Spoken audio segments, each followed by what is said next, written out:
आपल्याला सर्वांना माहिती आहे, गेले 2 दिवस मुंबईमध्ये अनेक ठिकाणी उत्स्फूर्तपणे जी तरुण तरुणी आंदोलन करत आहेत. अनेक लोक हे शाळेतले, कॉलेजमधले. धरपकड चालू आहे सगळीकडे. पोलीस कधी घरी जाऊन, कधी ते आंदोलनाच्या स्थानावर जाऊन पकडते. काल पण आपण पाहिलं असेल, वरळीला कोणाला नेलं, परवा शिवाजी पार्कला कोणाला नेलं. आणि या सगळ्या गोष्टी होत असताना एक गोष्ट आम्ही मान्य करतो की दिल्ली पोलिसांनी जसं लाठीमार केला किंवा अमानुषपणे जे काही टेझर गन वापरलेत, पेलेट गन वापरलेत, अजूनही मुंबईत तसं झालं नाही. मुंबईत संवेदनशीलपणे हे सगळं हाताळलं जातं. आमची पोलिसांना हीच विनंती आहे की हे सगळे तरुण आहेत, स्वतःच्या भावना व्यक्त करत आहेत. परवा जे दिल्लीत घडलं त्याच्या विरोधात आंदोलन करत आहेत, रस्त्यावर येत आहेत. हे आंदोलनं होऊ द्या, शांततापूर्व आंदोलनं आहेत. ही आंदोलनं, जे आंदोलक आहेत त्या आंदोलनामध्ये शांततापूर्व आंदोलक आहेत. हिंसा ही सरकारकडून होत आहे. सरकारकडून हिंसक काही पावलं उचलली नाही गेली तर निश्चितपणे आंदोलन देखील शांततापूर्वच राहील. पण मुख्य गोष्ट ही आहे की देश एकवटलेला आहे आणि हा आवाज दिल्लीपर्यंत पोहोचणे गरजेचं आहे. जिथे ताब्यात घेतलं जात आहे, गुन्हे दाखल केले जात आहेत, त्यांना सोडलं जात नाहीये, आश्वासनं दिली जातात की सोडणार. आता ही सगळी मुलांना बाहेर आणले ना, मी सोडलेलं आहे. आणि तर हातात संविधान पकडलं. सकाळपासून हा असाच आहे. अनेक ठिकाणी RCF पोलीस स्टेशनला देखील आता मला निरोप आला की तिथे सोडलेलं आहे. ह्या सगळ्या मुलांना सोडलेलं. ही तरुण मुलं आहेत, कॉलेजमधली मुलं आहेत आणि कशाची भीती नाही आहे ना. जवळपास 1 महिना होत आला हे आंदोलन चालू आहे. काहींना सोमवारी बोलवलं आहे, आधार कार्ड घेतलेले आहे. नक्कीच जे देशद्रोही सरकार भाजपचं आमच्या राज्यात बसलेलं आहे किंवा देशात बसलेलं आहे, जे देशासाठी तरुण रस्त्यावर येतात त्यांना अतिरेकी ठरवलं जात आहे. आणि हेच पुन्हा एकदा सांगतो, जेवढी दडपशाही तुमची वाढत जाईल, जेवढं तुमची पावलं सरकारकडून हिंसक होतील, तेवढं आंदोलन चिघळेल. तुम्हाला जर आम्हाला व्यक्त होऊन द्यायचं असेल शांततापूर्व तर तसंच होऊ द्या. काल पण आपण पाहिलं असेल, काल मला वाटतं अमित तुमच्याच घराखाली तिथे आपल्या शिवतीर्थावर जे आंदोलक बसले होते तिथे देखील पोलिसांनी येण्याचा प्रयत्न केला. स्वतः अमित होता, शर्मिला काकी होती, सगळे उतरून त्यांच्या सोबत उभे राहिले आणि असंच ठिकठिकाणी आम्ही करत राहू. आत्ता माझ्यासोबत अनिल परबजी, बाळा नांदगावकरजी, इथे प्रमोद शिंदेजी वगैरे सगळेच होते, फहाद आहे, NCPचा, हे सगळे आम्ही ह्या तरुणींसाठी उतरलेलो आहोत. हे कुठच्याही पक्षाचे नाहीत. जातपात धर्माच्या पुढे जाऊन तिरंग्यासाठी आणि देशासाठी, सोनम वांगचुकसाठी, अभिजित दिपकेसाठी आणि महामानव डॉक्टर बाबासाहेब आंबेडकरांनी जे दिलेले संविधान आहे त्याच्यासाठी पुढे आलेले आहे. सुप्रीम कोर्टानं या संदर्भात तात्काळ सुनावणी घेण्यास नकार दिलेला आहे. बघा आता काय अर्जन्सी आहे हे आम्ही ऐकलं काल आणि आज पण त्यांनी तेच सांगितलं. आणि ह्या काय अर्जन्सी आहे अशी आमची पण केस गेले 4 वर्ष चाललंय. त्या काय अर्जन्सीमध्ये आहे हे पाहता पाहता 4 वर्ष निघून गेली. लोकशाहीचे बट्ट्याबोळ झालेला आहे, अनेक पक्ष फोडले गेले, पण काय अर्जन्सी आहे. पण एक चांगलं मी आभार मानतो, कॉक्रोचेस सगळे तर रस्त्यावर आले.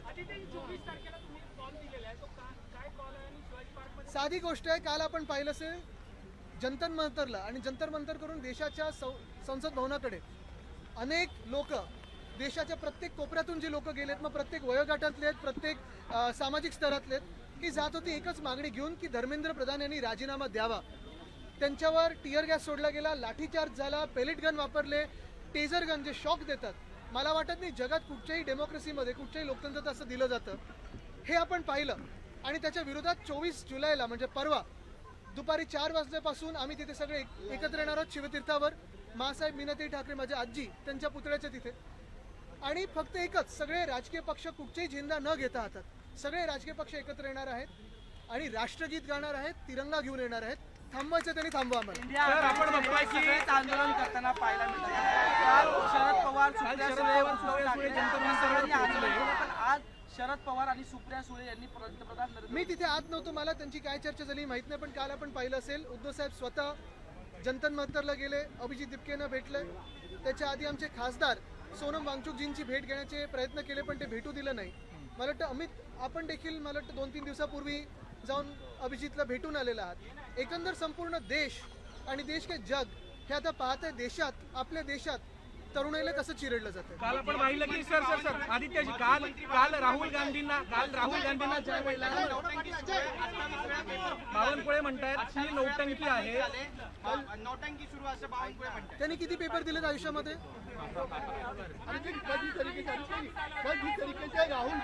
नौटंकी भाजपकडून शिकावी लागते आम्हाला. सर काल राहुल गांधींना ज्या पद्धतीने अटक केली गेली त्यावरती धर्मेंद्र प्रधानांनी ट्विट करून कुठेतरी राहुल गांधी या सगळ्या प्रकरणात राजकारण करतात असं म्हटलंय. आत्ताच सांगितलं आम्ही, मंत्री प्रधान ते प्रधानमंत्री हा देश सगळ्यांचा राजीनामा मागत आहे.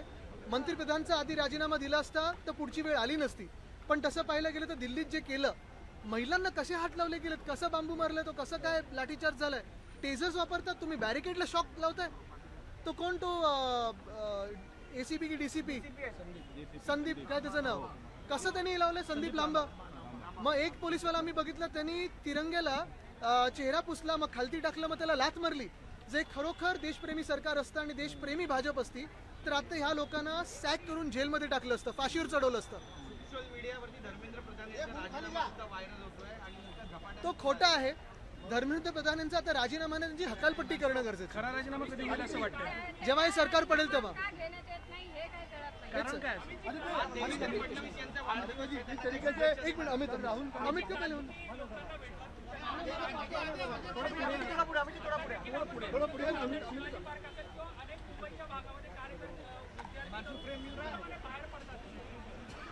मला प्रश्न नाही कळला. काल तुम्ही विद्यार्थ्यांना पाठिंबा दिला आंदोलन करताना, आजही मोठ्या प्रमाणात मुंबईभर जे ते विद्यार्थी बाहेर पडतात, तरीही अद्याप दिल्लीतून किंवा केंद्रातून कोणतीही पावलं मला हातात वाटतं घेतली हा नाही. सरकारवरचा राग आहे आणि आता लोक सोशल मीडियावर लिहिण्यापेक्षा रस्त्यावर उतरत आहेत.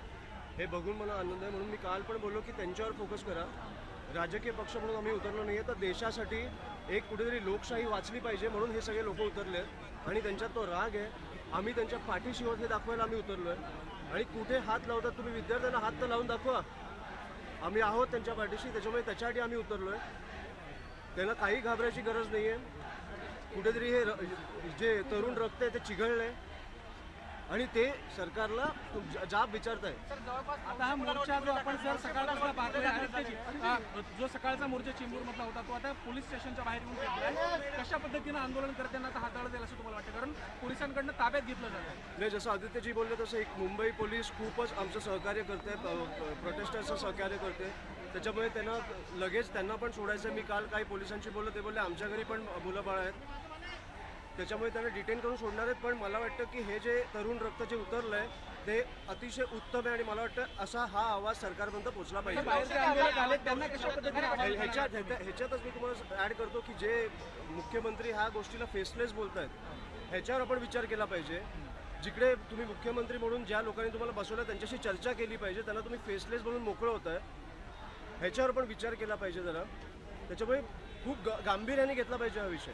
हा 16 वर्षाचा मुलगा आहे. त्याला इथे हेच आम्ही सांगतोय, जे आता बाहेर इथे आलेले आहेत ह्याच्यासाठी चालेत. कुठेही कोणाला अटक झाली तर ते त्या पोलीस स्टेशनला येत आहेत आणि आम्ही पोलिसांना हेच सांगितलेलं आहे की आंदोलन शांततापूर्व आहे, तसं होऊ द्या, चिघळू देऊ नका. चिघळलं तर मग त्याचे परिणाम भयानक होतील.